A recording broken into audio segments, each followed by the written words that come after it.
Terkait surat Al-Maidah ayat 51, Buniani memenuhi panggilan Bareskrim Polri. Penyidik Bareskrim Polri akan meminta keterangan Buniani sebagai saksi kasus dugaan penistaan agama yang dilakukan oleh Ahok.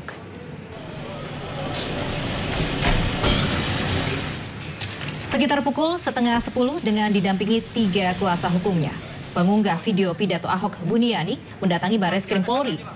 Keterangan Buniani diperlukan karena dianggap sebagai pemicu awal dugaan penistaan agama yang dilakukan Ahok hingga berujung pada aksi damai 4 November lalu. Kuasa hukum Buniani menegaskan pihaknya telah menyiapkan sejumlah bukti pendukung untuk pemeriksaan, diantaranya adalah video tanpa edit. Hingga kini penyidik Bareskrim Polri telah memeriksa 30 orang saksi. 15 orang merupakan saksi ahli, sementara 15 orang lain saksi dari pihak terlapor dan pelapor.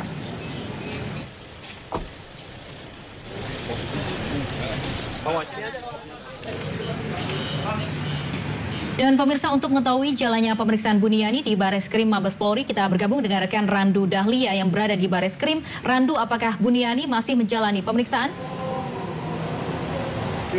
Ya, Lovi, Buniani atau pengunggah potongan video Gubernur DKI Jakarta nonaktif Basuki Cahayapurnama atau Ahok yang mengutip ayat Al-Quran, tepatnya surat Al-Maidah ayat 51 dalam pidatonya di depan sejumlah warga di Kepulauan Seribu pada 27 September 2016 lalu, tengah menjalani pemeriksaan dan dalam kapasitasnya sebagai saksi oleh penyidik Bareskrim Mabes Polri. Buniani tiba di Bareskrim Mabes Polri didampingi dengan 3 kuasa hukum pada pukul 9.30 waktu Indonesia Barat, dan Lovi, ini berarti sudah 2 jam lebih Buniani menjalani pemeriksaan.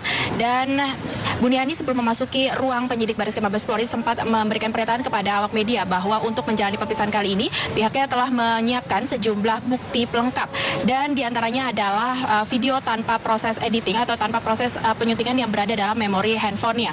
Dan hingga saat ini kami belum mengetahui pemeriksaan akan berakhir pada pukul berapa, dan nantinya Buniani berjanji akan memberikan informasi terkait sejumlah pertanyaan dan informasi apa yang digali oleh pihak penyidik. Dan Lovi, selain Buniani, ternyata berdasarkan informasi yang kami dapatkan dari Karo Pemnas Polri, yakni Brigjen Agus Rianto, ini ada 9 saksi lainnya yang diperiksa oleh penyidik Bareskrim Mabes Polri, di mana 8 orang adalah ahli dan 2 orang lainnya adalah saksi biasa ahli yang nantinya didatangkan pada hari ini, meliputi ahli bahasa, ahli tafsir, dan juga ahli agama.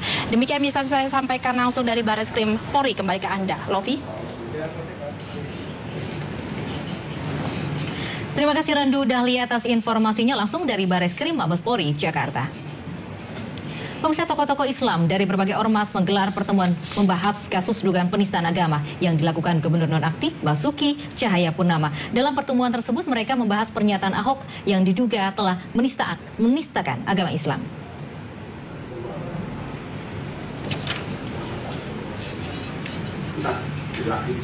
Pertemuan tokoh umat Islam ini digelar di kantor pusat Majelis Ulama Indonesia di kawasan Menteng, Jakarta Pusat. Hampir seluruh pengurus inti MUI dan ormas Islam hadir dalam pertemuan ini.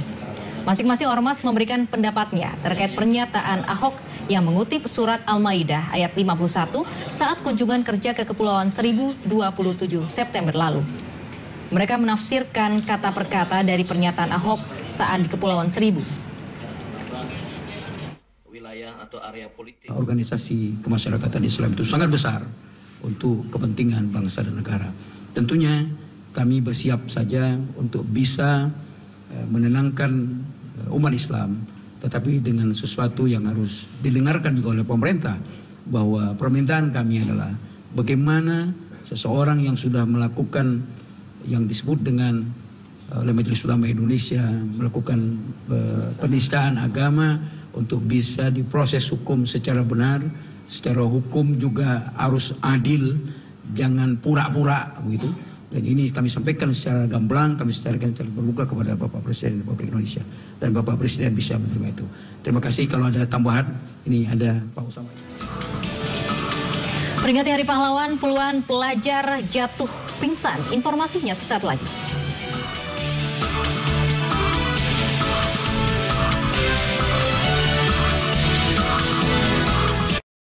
Ini kami sama-sama organisasi. Pada pagi hari ini syukur alhamdulillah. Merdeka!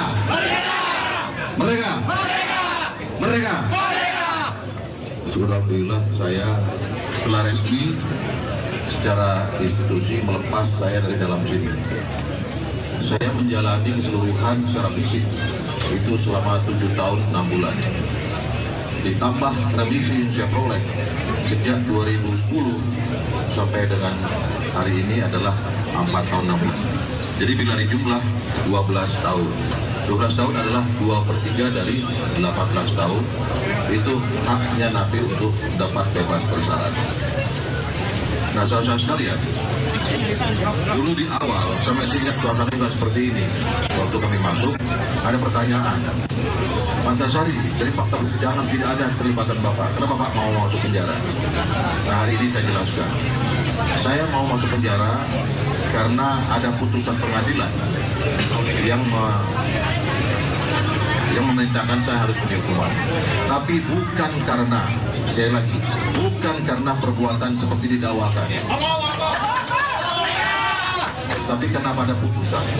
Kenapa putusan itu saya ikuti? Karena saya penegak hukum. Penegak hukum harus taat pada hukum. Karena sampai hari ini ada adagium di pengadilan itu, kalau kita sering dengar adalah putusan hakim itu walaupun salah harus dianggap benar. Jadi karena itulah saya masuk. Saya tidak ingin bikin kegaduhan. Dan hari ini juga hadir keluarga saya, cucu-cucu saya. Di mana ketika saya masuk, saya belum punya mantu, belum punya cucu. Sekarang saya keluar, saya dapat 2 mantu, dapat 3 cucu. Jadi saudara, singkatnya itulah. Karena sebagaimana orang bebas, ingin cepat sampai di rumah. Dan sebelum saya lupa, nanti di rumah saya ada potong tumpeng dan makan siang bersama rekan-rekan pers. Bersama pers, jadi dari sini nanti jangan merepotkan Pak Kalapas, bergerak kembali menuju rumah saya, kita makan bersama. Hari ini mantan Ketua KPK Antasari Azhar dibebaskan bersyarat setelah menjalani 2/3 masa tahanan. Antasari pun mendatangi kantor Balai Pemasyarakatan Serang, Banten kemarin untuk mengurus administrasi pembebasan bersyarat dirinya. Setelah menghirup udara bebas, Antasari berencana akan beristirahat selama 3 bulan sebelum menentukan kegiatan selanjutnya.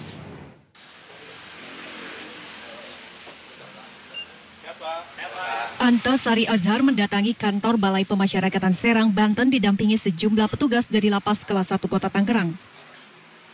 Kedatangan mantan Ketua KPK ini untuk mengurus persyaratan administrasi pembebasan bersyarat dirinya pada 10 November hari ini. Antasari bisa menghirup udara bebas setelah menjalani 2/3 masa tahanan. Selain itu, pengajuan pembebasan bersyarat Antasari setelah adanya jaminan dari sang istri. Awal yang dilakukan saya 3 bulan beristirahat dulu. Mau menata diri, ya kan, bahkan perubahan kan dari dalam keluar, ya kan, jadi menata diri, setelah itu 3 bulan selanjutnya harus menentukan langkah. Apakah saya mau jadi wartawan, apakah saya mau jadi dosen. Meski tidak lagi berada dalam penjara, namun Antasari masih diwajibkan untuk menjalani wajib lapor ke pihak Balai Pemasyarakatan Serang 1 bulan sekali. Ketika narapidana itu memenuhi persyaratan, berbuat baik, mengikuti aturan, semua berhak untuk mendapatkan pembebasan bersyarat. Nah, dalam program pembebasan bersyarat itu, untuk pembimbingannya ada di Balai Pemasyarakatan. Sebelumnya, Antasari Azhar divonis selama 18 tahun oleh Pengadilan Negeri Jakarta Selatan karena dituduh sebagai dalang pembunuhan Direktur Putra Raja Wali Banjaran, Nasruddin Zulkarnain pada tahun 2009. Dari Serang, Banten, Mahesa Apriandi, MNC Media memberitakan.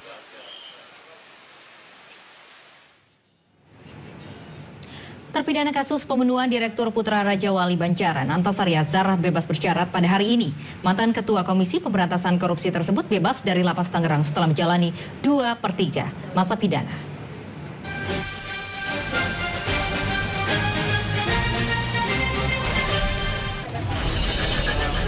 Antasari Azhar divonis 18 tahun penjara pada tahun 2009 atas pembunuhan Direktur PT Putra Raja Wali Banjaran, Nasruddin Zulkarnain. Antasari dinyatakan bersalah mulai dari Pengadilan Negeri, Pengadilan Tinggi, Mahkamah Agung, hingga peninjauan kembali. Berikut perjalanan kasus Antasari Azhar. 14 Maret 2009, Direktur Putra Raja Wali Banjaran, Nasruddin Zulkarnain, tewas ditembak di dalam mobil sedan dengan nomor polisi B191E seusai bermain golf di Padang Golf Modern Land, Tangerang. 4 Mei 2009, Antasari ditetapkan tersangka dan ditahan oleh polisi setelah penyidik memeriksa para tersangka. Menurut polisi, pembunuhan Nasruddin bermula dari terkuaknya pertemuan antara Antasari dan seorang kedi golf bernama Rani Juliani di kamar 803 Hotel Grand Mahakam, Jakarta Selatan. 7 Mei 2009, Antasari diberhentikan sementara sebagai pimpinan KPK. 8 Oktober 2009, sidang perdana kasus Antasari digelar dengan agenda pembacaan dakwaan. 19 Januari 2010, Antasari dituntut hukuman mati oleh jaksa yang dipimpin Sirus Sinaga. Jaksa menganggap Antasari terbukti terlibat bersama-sama terdakwa lain membunuh Nasruddin. 11 Februari